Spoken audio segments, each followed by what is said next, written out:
It's Gina with WTI.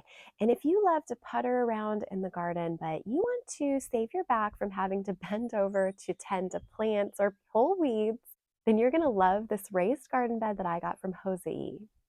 Not only is it beautiful with this wood and metal frame, but it works really well.